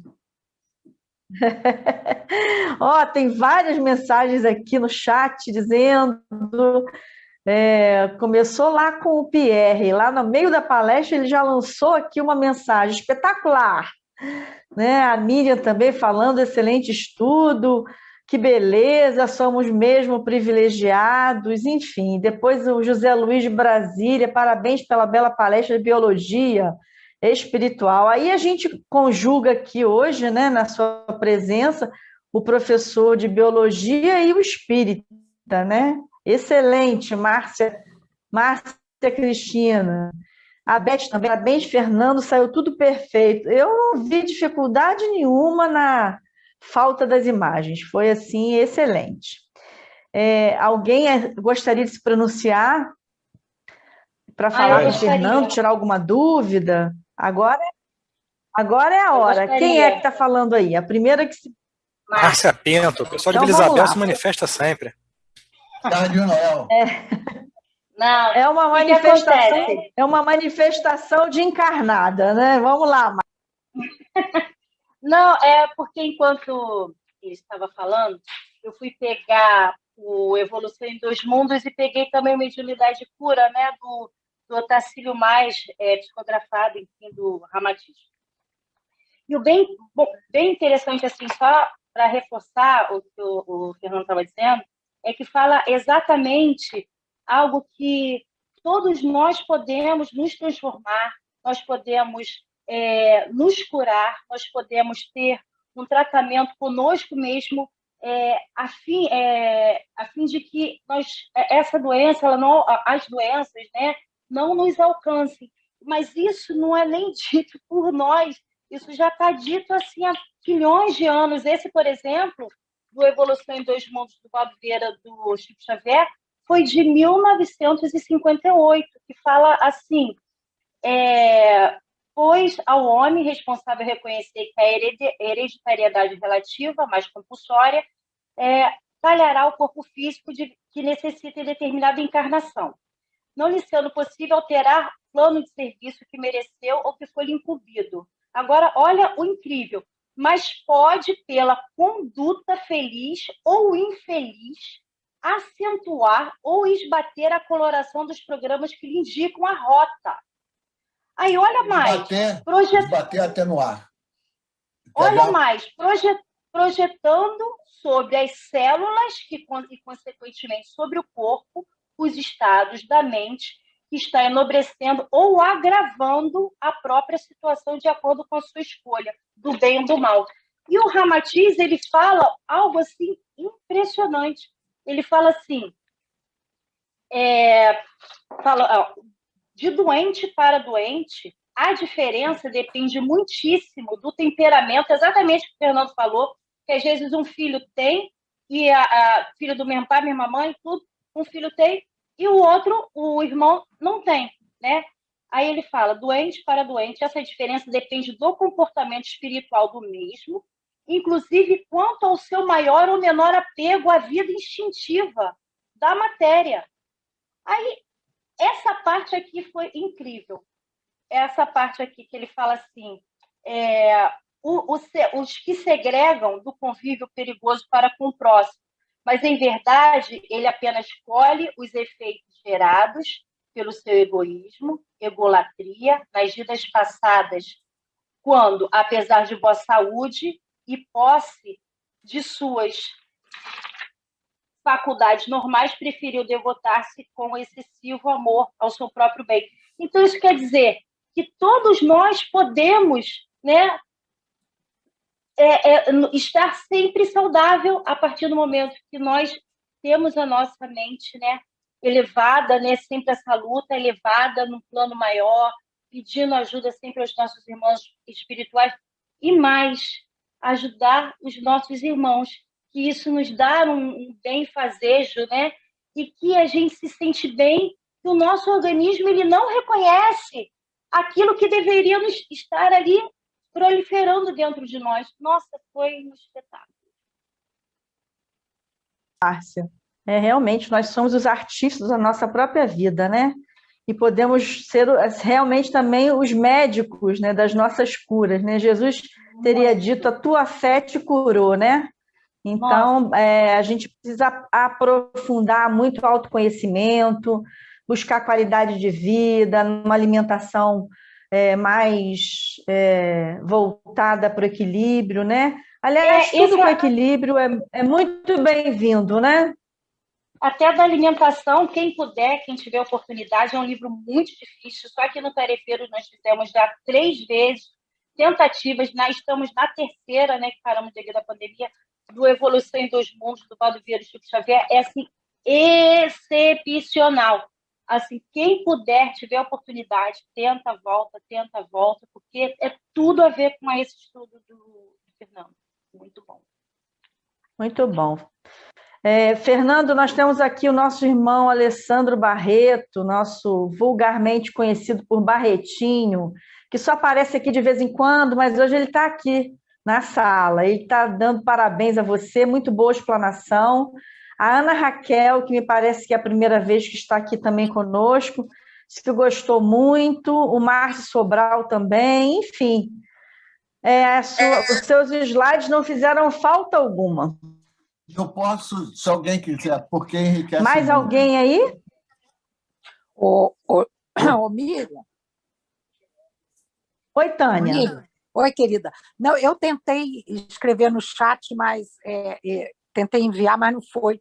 Não, é só dizer da alegria, primeira vez que eu assisti aí o Fernando, e super feliz, porque eu amo quando o expositor passa bibliografia, orienta, fala, expõe, quer dizer, suscitando a cada um de nós a pesquisa, o estudo em casa, porque 40, 50 minutos, 1 hora para afundar-se no estudo, que é, né, realmente, como vários falaram aí, a gente sabe que é complexo, a nossa companheira pegou Evolução em 2 Mundos, que eu acho que quem já estudou meia dúzia de vezes, eu pelo menos estudei 3, mas acho que não sei nada desse livro, porque realmente é um livro de muita profundidade, mas é excelente, e inclusive ele tem um dicionário único exclusivamente para você estudar a Evolução em 2 Mundos. A última vez que eu estudei agora durante a pandemia,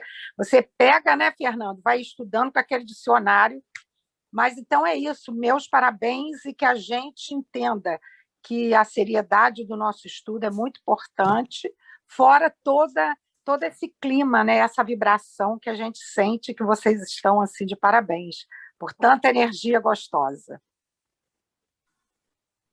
Para quem não conhece a nossa estimada Tânia, ela é uma grande companheira do Movimento Espírita de Macaé, está atualmente presidente da União Espírita Macaense e é trabalhadora do Allan Kardec, né, do João Batista também, Tânia?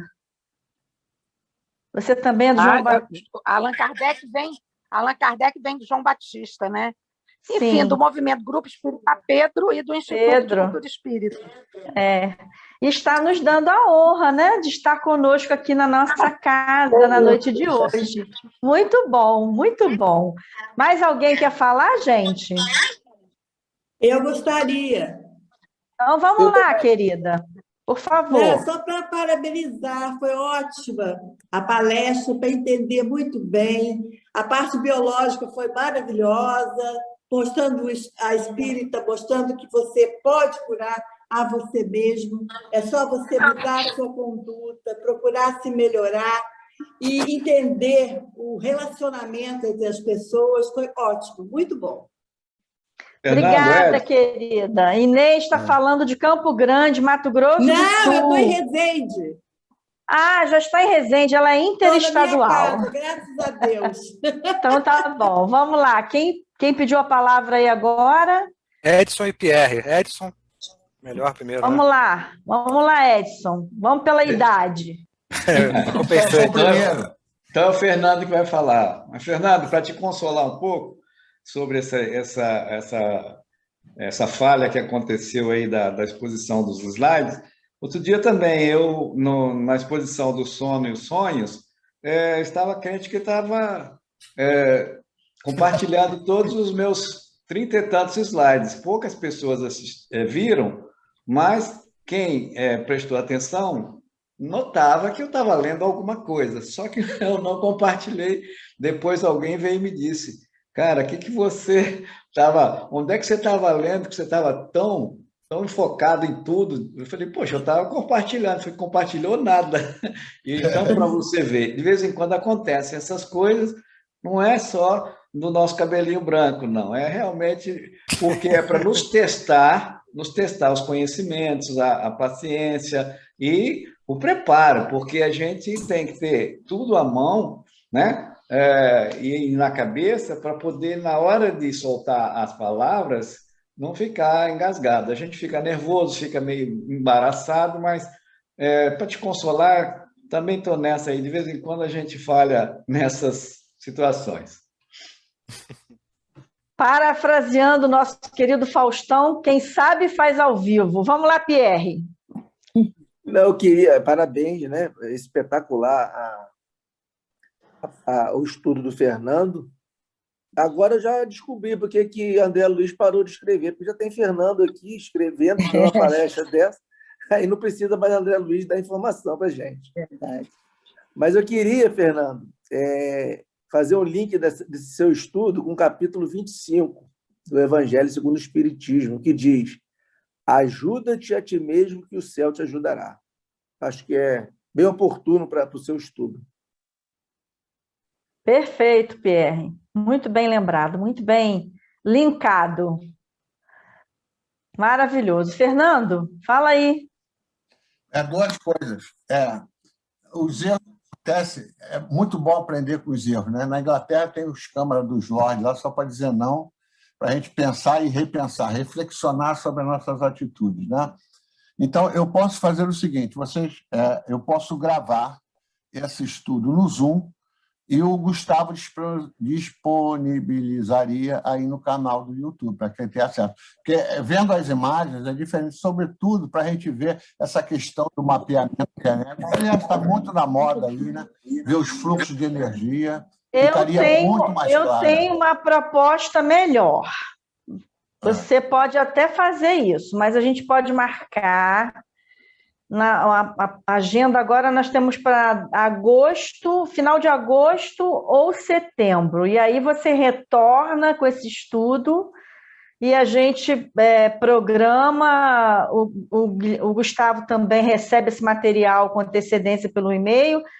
Se der problema aí no compartilhamento, o Gustavo compartilha de lá, e a gente volta a esse assunto, porque toda vez que se fala do mesmo tema mais de uma vez, é enriquecedor, né? Nunca vai se repetir nada, né? Pelo contrário, a coisa só vai acrescentar. Aí você fica à vontade. Vocês não vão me aturar. Eu sigo ordem. Não. Muita coisa. Outra, eu queria colocar também que, em relação ao livro Evolução em Dois Mundos, ele, juntamente com a... É uma impressão minha. Juntamente com a Gênesis, são 2 livros patinhos feios, que o pessoal não gosta muito. Mas são 2 livros muito importantes para nós espíritas. Estudar, não é só ler, não. Se a gente for só ler o Evolução em Dois Mundos, a gente tem dificuldade, até porque tem muitos termos que eles utilizam lá, bióforos, são termos que não se usam mais, né? Foi um termo criado para o alemão, enfim. É bom sempre estudar, primeiro, nunca sozinho, mais alguém, como Jesus nos ensinou. Se tiverem 2 reunidos, eu estou lá e ele dá o jeito, como deu hoje aqui para a gente, né? Os pressupostos deles. Enfim, são 2 livros importantíssimos para nós. A Evolução em Dois Mundos, do Valdo Vieira e do Chico, né? E outra coisa importante é a Gênesis, mas a Gênesis eu faço uma ressalva que estava lá no slide e que eu não pude falar, que é vocês tomarem cuidado com a edição que vocês compram da Gênesis, porque a Gênesis foi adulterada, um livro adulterado, a maioria dos livros que o pessoal edita por aí é com a Gênesis adulterada, e também o Céu e o Inferno, né?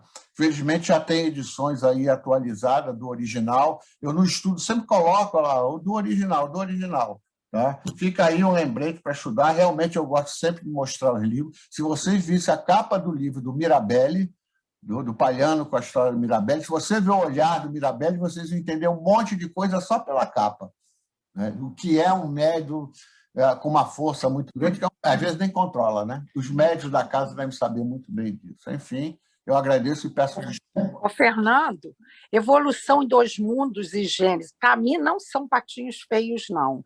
Evolução em Dois Mundos, inclusive, tem muitos capítulos extremamente claros. Agora, tem alguns capítulos que, para quem não tem o entendimento, né, da fisiologia, do estudo da biologia mais aprofundado e tal, aí realmente a coisa fica mais... Quer dizer, exige de você um estudo mais apurado, mas eu acho todos os 2, como você diz, muito bons. Estudar em grupo, essa é a chave. Estudar sempre em grupo, nunca sozinho, em grupo, discutir. Quanto tempo leva o estudo no Livro dos Espíritos? Em grupo. Anos e anos e anos e anos. Uma vida inteira. Eu diria que é isso aí. Sabe o que a gente esquece? A gente esquece. Quem aqui não abriu o Livro de Espírito? Pô, não estou me lembrando dessa questão, não. Já estudou o Livro de Espírito várias vezes. Às vezes... Divaldo fala isso? Não lembra. Eu acredito até que não é nem que a gente não lembre, é porque a gente não tinha um entendimento de evolução mesmo para sacar o que estava dizendo ali, né? Na adolescência, na época de Mocidade Espírita na UZERJ, foi pedido que nós lêssemos do Nosso Lar. Eu lembro que eu li o Nosso Lar, né? Olha que coisa atrás, Mocidade Espírita há 500 anos. Eu sei que depois, com uns 23, eu reli. Eu falei, gente, eu nunca li esse livro. Eu nunca li.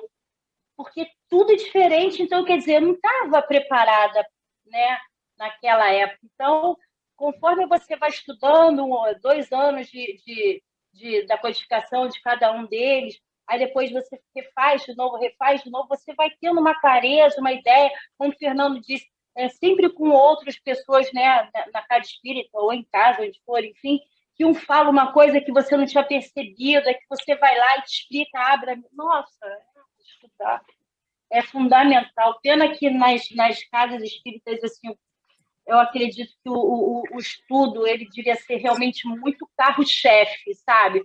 Às vezes a palestra, eu vejo aqui pelo tarefeiro, é cheia e tudo, mas na hora do estudo ali, que eu acho extremamente importante, 3, 4 no máximo. É muito importante estudar. Então, e a gente pode lembrar também que hoje a internet é uma companheira, é uma aliada, é valiosíssima. Nós temos estudos de qualquer obra espírita feita pelas federativas que são excelentes. De diversas federativas e de diversos companheiros sobre todas as obras básicas, sobre a obra de André Luiz, enfim, é demais. É porque a riqueza é tanto, mas a gente não tem também espaço para dar conta de tanta coisa. Nós temos aqui no chat uma sugestão de um companheiro ou uma companheira que eu não consegui identificar. Ana Maria. Celular. Ana Maria? Ah, tá. Ana Maria. Ela está sugerindo a gente fazer um estudo online com a coordenação do Fernando. Depois a gente pode pensar nisso, hein? 2023, no horário aí. Não, 22. Um horário alternativo na parte da tarde, de repente, né? Vamos ver. Vamos pensar nisso. Minha gente, eu quero passar a palavra aí para o nosso irmão Gustavo, que ele vai fazer uma divulgação aí da Semana Espírita, que semana passada nós também já fizemos, mas daqui para frente, toda semana, ele vai trazer aqui informações para a gente. Vamos lá, Gustavo. Boa noite, Miriam, mais uma só um vez, pouquinho, pessoal. por favor, Gustavo. Fala, Marcelo. Só sugerir, cada palestrante que tiver o estudo em slide, alguma coisa, compartilhar com o Gustavo. Se acontecer alguma coisa, ele tem esse suporte aí, esse backup aí, ó. Olha a sugestão. Porque hoje não era para ser, Marcelo. Ele sempre faz isso. Hoje aconteceu diferente. Mas tá eu ótimo. sempre compartilho, eu passo o arquivo antes para ele. Hoje, Verdade. essa semana, porque eu estou muito agito. Lady Murphy tinha que acontecer para que nós aprendêssemos. Eu não sei como, mas vou descobrir. É a partir da dúvida, a partir do sofrimento, que a gente avança. Não tem nada, vamos para frente. Só espero que isso não seja um presságio para hoje no Maracanã. Mas continuando, Opa, assim, fazer a divulgação, né? É importante. Está cada vez mais próximo, né? Nossa 82ª Semana Espírita Macaense, com o tema Espírita Seja o Nome do Teu Nome. Está preparando algumas artes aí, o pessoal, um companheiro aí do Movimento Espírita Macaense que é sensacional na parte de gráfica, ele está fazendo um trabalho muito bonito. Ele já tinha feito essa logomarca aqui da Semana Espírita, ele está fazendo agora as outras, a gente em breve vai começar a compartilhar, vai começar a divulgar, mas eu queria, assim, de novo, mostrar a agenda, né? A gente está com a agendinha bem mais fechadinha agora, está 99,9%, né? Sempre relembrando que começa no sábado, né, dia 10, sábado à noite. A gente começa com o companheiro Simão Pedro, que ele vai falar justamente pelo o tema da Semana Espírita, né, que é Espírita Seja o Nome do Teu Nome. Já divulguei isso aqui nos grupos, né? À medida que está sendo atualizado, estou divulgando nos grupos, né? Tá aqui, que está com a revisão de hoje, é dia 16/6 aí, vocês podem ver, né? E à medida que for atualizando, a gente vai mandando. Domingo já tem Saulo Monteiro falando sobre a instituição espírita e seu papel nas questões sociais. Isso é domingo de manhã. Domingo à tarde também, Saulo Monteiro, Larissa Chaves, Igor Nunes, uma roda de conversa, né? A vivência dos jovens na casa espírita. Domingo à noite, Larissa Chaves. E assim, vocês podem ficar à vontade para olhar melhor quando eu jogar no grupo. Fazer aqui um outro, né, importante divulgar isso aqui, ó. No sábado à tarde, ó, 15 horas, uma roda de conversa sobre mediunidade. A mediunidade é uma exclusividade do espiritismo e dos médiuns espíritas, com Rafael Siqueira, André Sobreiro, William Jacob e Miriam Benjamin, caso alguém conheça aí, mediadora excelente, né? E é isso, pessoal, assim, sempre no intervalo aqui no finalzinho das reuniões eu vou divulgando mais um pouquinho da Semana Espírita, para a gente estar sempre antenado aí. Temos o Instagram agora, da União Espírita, temos o Instagram do Júlio Olivier. A gente vai ter que bombar essas mídias digitais aí, né, para usar um termo da moda, para poder fazer essa nossa divulgação. Agradeço a todos aí, conto com a colaboração de Gustavo, todos. Nós vamos assistir por qual canal? No canal do YouTube da União Espírita. Canal do YouTube da União Espírita. A gente vai mandar os links. União Espírita Macaense? Exatamente. União Espírita Macaense tem um canal no YouTube e é por ele que vai ser divulgado. A Rede Amigo Espírita também vai transmitir. Ah, tá, obrigada. Beleza. Vai ficar tudo bem esclarecido, né? À medida que for avançando e já está quase finalizando, né? Essa programação, e isso vai ser tudo muito bem divulgado.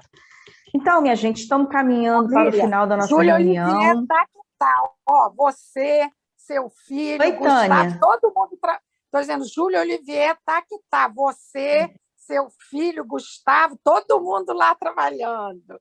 Fernando, que tem me ajudado, nos ajudado. A galera. Tá devendo bastante. Estou gostando de ver. Somos todos devedores, né? Agradecemos a oportunidade do trabalho. Pois é. Então, vamos aí agradecer a presença da Tânia, de todos que compareceram aqui na noite de hoje, uma noite muito vibrante, muito fraterna, de muito amor, de muito aprendizado. Então, vamos caminhar para a prece final, depois nós teremos a prece de Cáritas com a nossa irmã Paloma e o passe virtual. Então, eu vou passar a palavra ao nosso irmão Marcelo, que fará a prece final, e eu gostaria de lembrá-lo de dedicar essa finalização ao nosso irmão Fernando Caruncho, onde quer que ele se encontre, que ele possa receber as nossas vibrações de amor, de paz, de luz, para que ele fique bem e logo, logo ele desperte e possa estar conosco aí nessa plataforma espiritual, né, de aprendizado, porque nós já sabemos que os espíritos também são trazidos a essa reunião através de um auditório virtual, de uma plataforma onde também eles participam desse aprendizado, dessa reunião de estudo, tá bom? Então, vamos aí caminhar para a prece final com o nosso irmão Marcelo. Pode liberar seu som.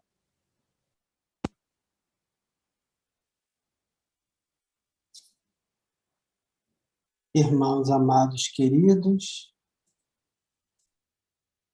vamos agradecer, elevando o nosso pensamento mais alto possível, mais próximo do nosso Pai, onde podemos ficar mais próximo de toda essa energia de amor, de toda essa energia de luz, de bondade que nos rege, que está sempre por nós. Que estejamos em prece quando precisarmos de um conselho, de um amparo, de uma orientação. A prece, esse canal que nos liga, nos conecta com nossos irmãos tão queridos, que estão sempre por nós. Uma colocação maravilhosa de nossa querida irmã foi que, como nós nos sentimos bem quando fazemos o bem ao nosso próximo. É a alegria maior.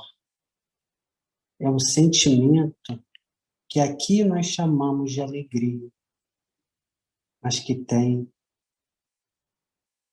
um sentimento em nosso coração, um valor incrível, que ainda, infelizmente, somente poucos conseguem entender.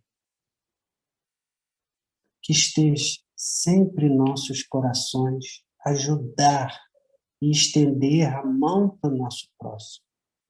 Sentir a alegria, sentir a felicidade, o prazer desse próximo ficar bem após o nosso amparo. Estejamos sempre com o nosso Pai em nossos corações. Vamos abençoar e amparar todos que precisam tanto de nós. Vamos pedir em especial para esse nosso irmão que retornou à nossa pátria de luz, que está sendo amparado com tanto amor, com tanto carinho.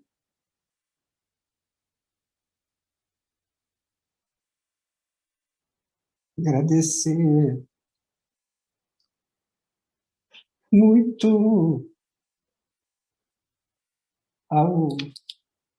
essa casa tão querida que é o Júlio Olivier, que nos traz tanta alegria, tanto amor, tanta gratidão, por tanto amparo, por tanto ensinamento que nós damos. Irmãos queridos, agradecidos somos por tanta dedicação, por tanto amor, que a luz do nosso Pai os fortaleça, os mantenham unidos, queridos. Essa união é um exemplo para todos nós, um exemplo para tantos que com esse artifício de atingirmos tantos lares, demonstrem a união, o afeto, o carinho dessa família do Júlio Olivier.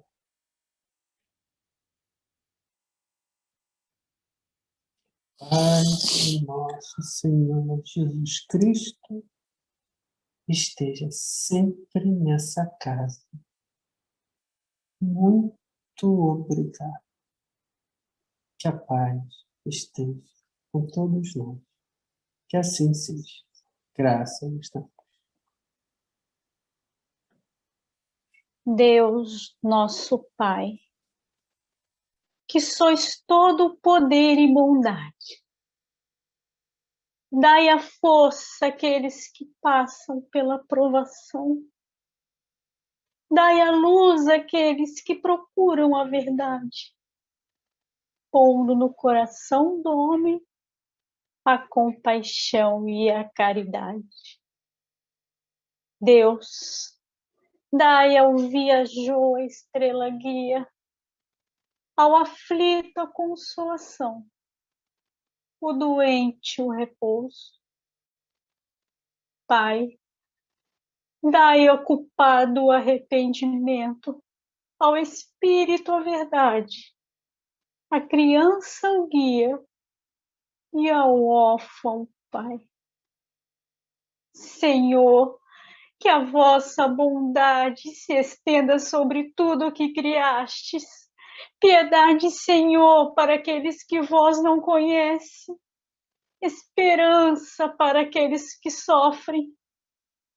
Que a vossa bondade permita aos Espíritos Consoladores derramarem por toda a parte a paz, a esperança e a fé.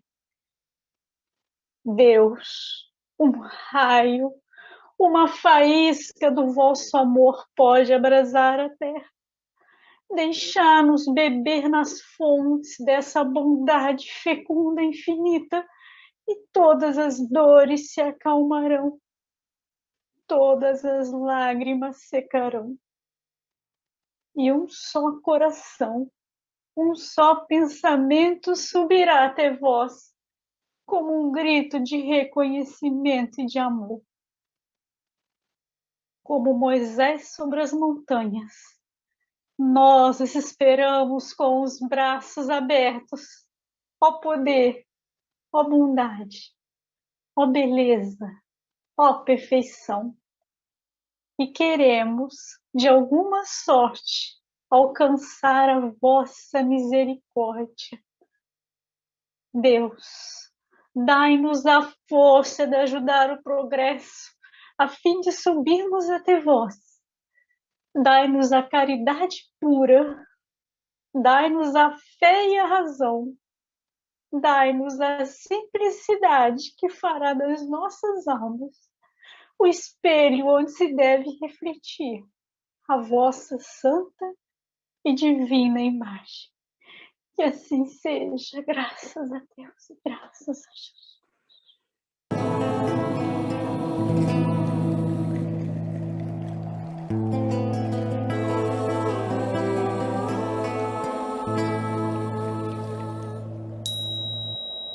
Ó Mestre, fazei com que eu procure mais consolar que ser consolado, compreender que ser compreendido, amar que ser amado, pois é dando que se recebe, é perdoando que se é perdoado, e é morrendo que se vive para a vida eterna.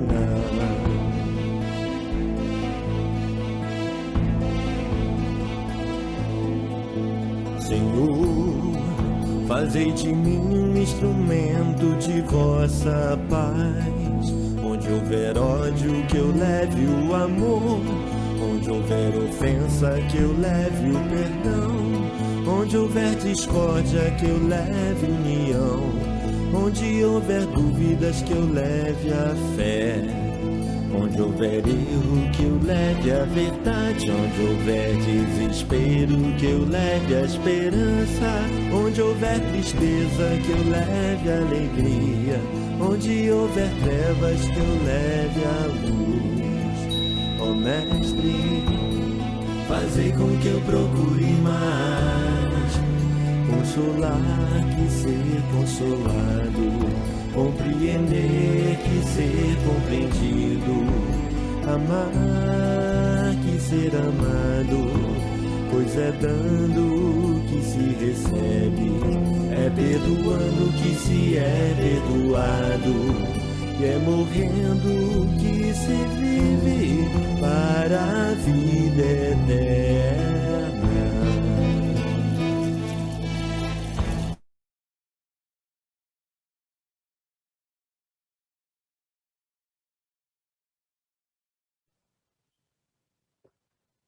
Paz e luz a todos. Paz e luz. Boa noite. Semana que vem, nós teremos aqui a nossa irmã Paula Guimarães, que vai nos falar sobre a vitória em Jesus frente às dores do mundo.